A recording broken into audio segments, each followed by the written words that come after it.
اللهم صل وسلم وبارك على سيدنا محمد وعلى آله وصحبه أجمعين. ازيكم يا حبايبي، عاملين ايه؟ يا رب تكونوا بخير.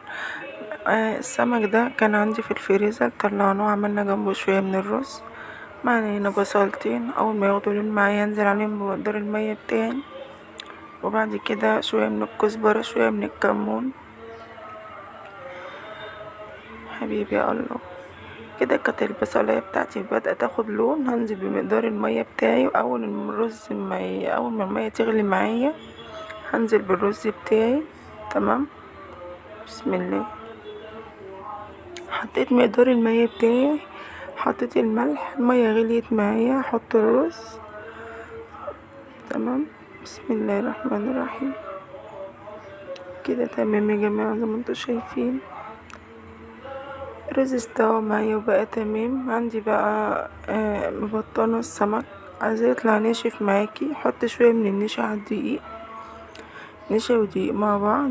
لو عندك كركم حط شوية من الكركم، بس انا الصراحة مش متوفر عندي فما حطيتش. زي ما انتوا شايفين كده، ودي طبق السلطة بتاعي. مش هحط الاكل كله معاكم لان ابني بس اللي هيتغدى. الف هنا يا رب.